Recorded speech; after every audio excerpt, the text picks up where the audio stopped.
అందరికీ ప్రభువైన యేసుక్రీస్తు నామములో నా యొక్క శుభాశీస్సులు.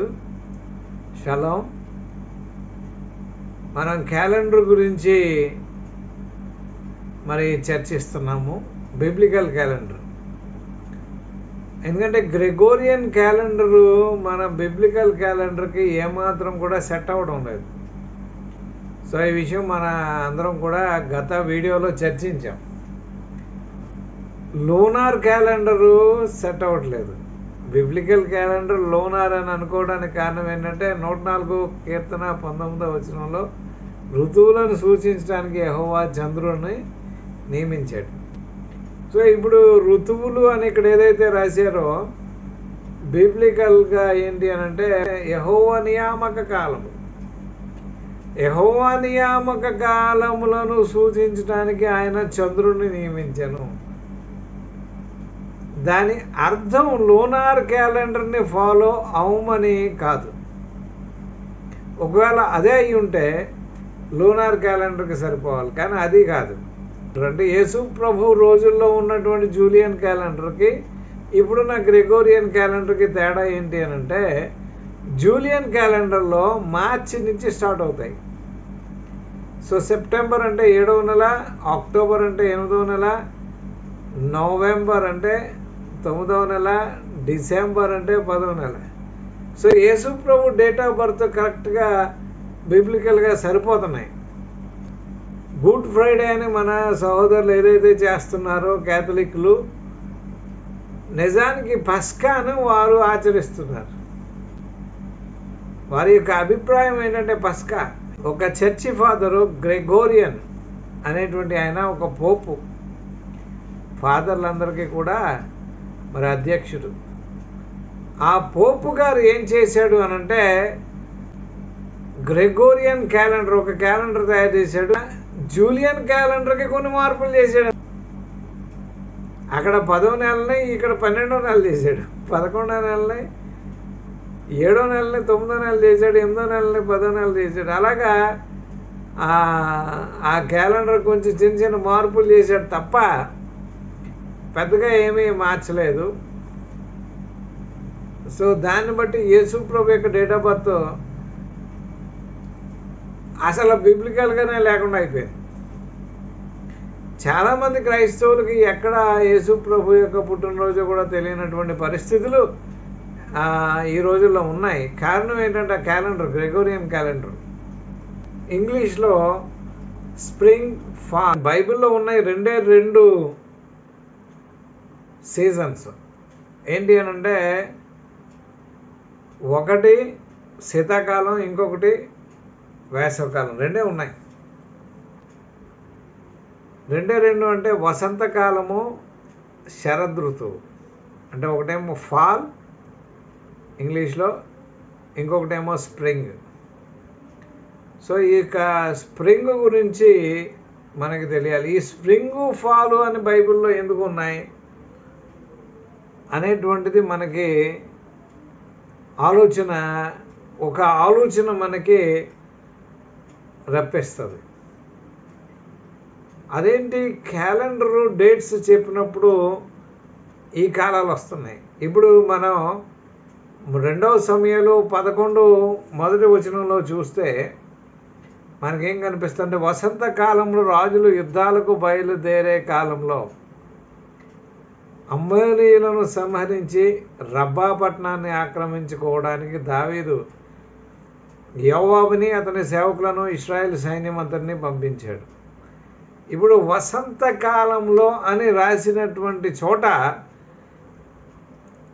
ఇవి ఇంగ్లీష్లో ఏముందో ఒకసారి చూడండి.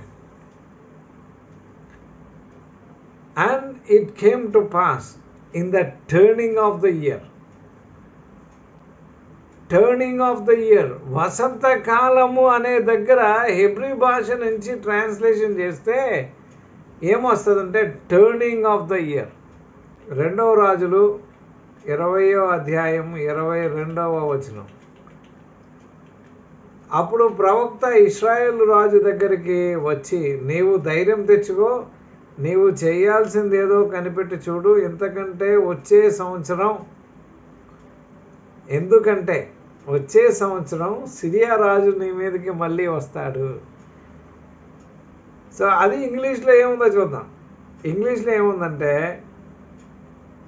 And came forward the prophet to the king of Israel and he said, strengthen yourself and know and see what you shall do for the returning during the year. Returning during the year. Returning. So ఇది వేరే సంవత్సరం గురించి మాట్లాడలేదు, ఆ సంవత్సరంలోనే ఒక turning. ఇది చాలా అద్భుతమైనటువంటి విషయం. సపోజ్ ఒక సంవత్సరం ఇలా స్టార్ట్ అయిందనుకోండి, ఇది హాఫ్ అయిపోయిన తర్వాత మళ్ళీ టర్నింగ్ స్టార్ట్ అవుతుంది ఇక్కడి నుంచి ఇక్కడికి. అంటే సపోజ్ ఇది స్ప్రింగ్ అనుకోండి, ఇది ఫాల్ అనుకోండి, అంటే ఇది వసంతకాలం, ఇది శరదృతువు తెలుగులో. సో ఇక్కడి నుంచి ఇంకొక సర్కిల్ స్టార్ట్ అవుతుంది. ఎందుకంటే బైబిల్లో ఉన్నటువంటి సిస్టమ్ ఇలాగే కనపడుతుంది. దీనికి కారణం ఏంటి అని అంటే, ఈ రెండు చోట్ల ఇంగ్లీష్లో చెప్తే దాన్ని ఏమంటారు అంటే ఈక్వినాక్స్ అంటారు. ఈక్వినాక్స్ అంటే పగలు రాత్రి సమానంగా ఉండేటువంటి దాన్ని ఈక్వినాక్స్ అంటారు. సంవత్సరంలో రెండు సార్లు వస్తాయి. అది ఏప్రిల్ మార్చిలోను, తర్వాత సెప్టెంబర్ అక్టోబర్లోనూ వస్తాయి. బిబ్లికల్గా ఆయన పస్కా రోజున చనిపోయాడు. బిబ్లికల్గా ఆయన పదం ఫలాల రోజునే ఆయన లేచాడు. అంటే ఆయన సమాధిలో 3 days ఉన్నారని ఆ లెక్కల ప్రకారం. అంటే యెహోవా నియామక కాలాలు కనుక మనం చెప్పుకుంటే 3 రోజులు చెప్పచ్చు. ఈ క్యాలెండర్ ఏమైనా జనవరి 1ని సండేతో స్టార్ట్ అవుద్దా? స్టార్ట్ కాదు కదా. అలాంటప్పుడు ఆదివారం, మంగళవారం, సోమవారం ఇవన్నీ ఎలా సెట్ అవుతాయి? ఇక్కడ 2వ దినవృత్తాంతంలో 36:10 కూడా మనం చదువుతాం. ఏడాది నాటికి రాజైన నెబుకద్నెజరు దూతలను పంపి యెహోయాకీనును బబులోనుకు రప్పించి యెహోవా మందిరంలోని విలువైన వస్తువులను కూడా తెప్పించాడు. ఇప్పుడు ఇక్కడ ఏడాది నాటికి అని ఏదైతే తర్జుమా చేశారో మనము సిఫర్లో చూస్తే ఈ విధంగా ఉంది. And at the turn of the year sent the king Nebuchadnezzar. ఇక్కడ రాయబడినటువంటి మాట ఏంటంటే turn off year. So Hebrew భాషలో ఏముందో ఒకసారి చూద్దాం. వా లత్షోవా హసనా షలాక్. ఆ సంవత్సరంలో మార్పు జరిగేటువంటి టైము. ఆ సంవత్సరంలో టర్న్ ఆఫ్ ద ఇయర్ అంటే ఆ సంవత్సరంలోనే గనక ఈ సర్కిల్, 2వ సర్కిల్ కనుక మనం చూసుకుంటే మనకి సులువుగా అర్థమైపోతుంది. లేకపోతే అంటే 6 months ఒక సంవత్సరం సర్కిల్, 6 months ఒక సంవత్సరం సర్కిల్ లాగా ఇది రాయబడి ఉంది. తర్వాత బైబిల్లో ఉన్నటువంటి ఖుదేష్ గురించి మనం ఈ యొక్క 2వ వీడియోలో మనం చూద్దాం. ఇది మీరు కొంచెం దీనికి కారణం ఏంటి అని అంటే, ఈక్వినాక్స్ ఇక్కడ స్టార్ట్ అయింది. ఈక్వినాక్స్ ఇంకో చోట వచ్చేటప్పటికి ఏమైందంటే టర్న్ ఆఫ్ ద ఇయర్ అని ఇక్కడ వరకు ఇలా వచ్చింది. మళ్ళీ ఇలాగా ఫస్ట్ టర్న్ దగ్గరికి వచ్చేస్తుంది. సో ఫస్ట్ టర్న్కి వచ్చినప్పుడు కంప్లీషన్ ఆఫ్ ద ఇయర్ వస్తుంది. ఇక్కడ టర్న్ ఆఫ్ ద ఇయర్ ఉంటుంది. సో 2 విషయాలు మనం చాలా జాగ్రత్తగా గమనించాలి. సో ఇది మీకు అర్థమైతే, ఒకవేళ అర్థం కాకపోతే మనం చర్చిద్దాం. మీరు నాతో చర్చించవచ్చు. ఏదైనా విషయం ఉంటే మనం చూద్దాం. సో 6 నెలల్లో ఒక సర్కిల్, 6 నెలల్లో ఒక సర్కిల్. ఇది మీరు గుర్తుంచుకోండి.